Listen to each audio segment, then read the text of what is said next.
So, hi everybody.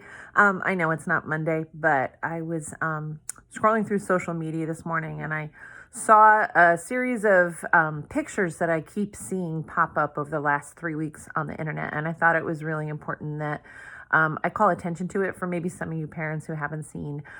There was a tragic loss to suicide, a 12-year-old boy that was bullied. And the parents posted photos to create awareness. And show immense, very raw grief of them in the hospital with their child. And the photos are a little on the graphic side and really disturbing. I lost a night of sleep after I saw them. And I was really hoping my kids wouldn't see them. Well, 2 weeks later, my 14-year-old said to me, "Mom, did you know?"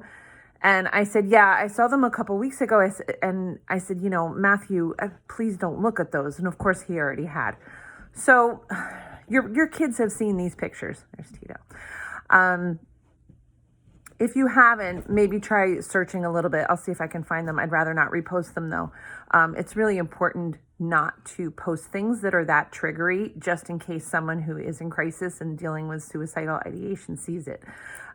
It's been a while since Chip and I have really done a lot of "you cannot be replaced" stuff. But I think it's time. I was out last night and was talking to a mom, and we've really struggled as parents worrying about our kids. And, the conversation started just talking about masks. And a lot of time we're talking about how developmentally it's so difficult for the younger children to not see a face of an adult, right? You have no idea what my expression is. And young children really need to read the face of the people that care for them to understand emotions and to learn how to communicate. Well, when our kids are teens, preteens, teenagers, that developmentally switches from the parent's face, the mirrored face of the parent, to the mirrored face of the peer.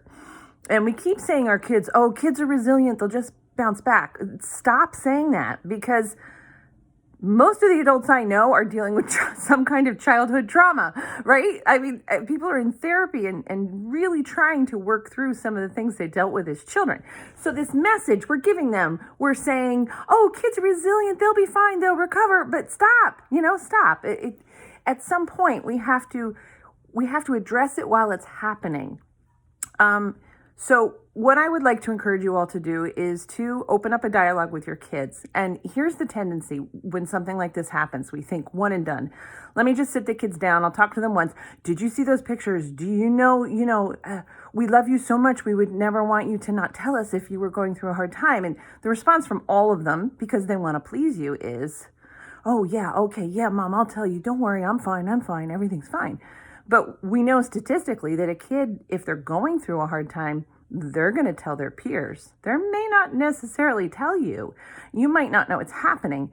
And then on the flip side, you don't really know if your kid's the aggressor in these situations either. Sometimes you find out and you're horrified and shocked. But look at the dynamic of the last couple of years. We have kids that are used to competing in athletics and having breaks during the day and seeing their friends in the cafeteria and playing on the recess field and getting out all of that, those energies, and all those things that have been just bottled up while they were sitting in front of a screen. And they've been back in school this year, but they've been covered, right? So it's still not normal. And even if they seem to be functioning okay, there's a level of stress that they're dealing with, and we're just tired, right? So we don't want to address that level of stress that they're going with. So the one conversation needs to happen.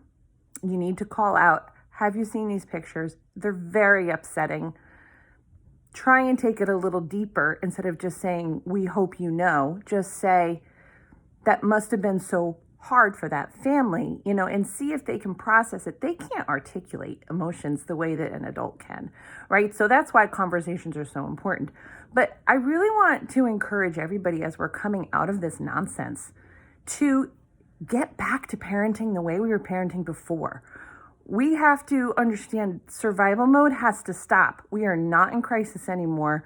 We have to start moving forward the way that we were before. We have to go back to our strengths, navigate from our strengths, and continually speak with our children. Get them off the screens, take them outside, play a family game of soccer, walk, drive in the car and have a no phone rule, all those basic things again. And Don't be afraid to share with them hard times you went through. If you went through something hard when you were in 7th or 8th grade, which is a really, really hard time developmentally, share the story. Tell them what it was like not to have anyone talk to you for 2 weeks, sitting in the cafeteria by yourself. But also, if you have a kid who is doing okay, who's navigating well, who seems really strong, remind them of that sense of leadership. That first of all, they might have a bad day and not always to feel like they have to be in charge. But if they are doing well, to look out for those kids that are quiet. Because if we know a kid's going to go to a kid, we want the kids who are strong to be constantly looking and watching out for those other kids, so that even if they don't have the courage to approach that child, they might have the courage to go to a trusted teacher or a parent or a coach. Coaches, you're very important. And say, I'm really worried about so-and-so. Can you help me? Maybe there's not anything going on, but better safe than sorry. One of the things that we do when we go to schools is we're not really talking about statistics. We're talking about building relationships and helping them learn how to communicate when it's difficult, right? That's what adults are supposed to do.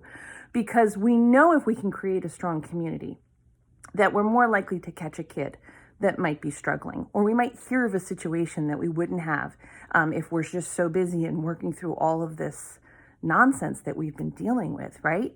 So lead from your strength, have 10 seconds of courage, see if you can address these photos that are circulating, because every kid's going to react differently, but you want to make sure that you're at least acknowledging to your child that something really upsetting was going around. And then let us know if we can help you. We're ready and able to go back to schools again. So if you have a school that needs us, let us know. We have a couple dates already booked in March, but it's time. It's time to get back to normal. So DM me or email me if you have something that you're going through, and let's start pulling together as a community. Okay? Have a good day.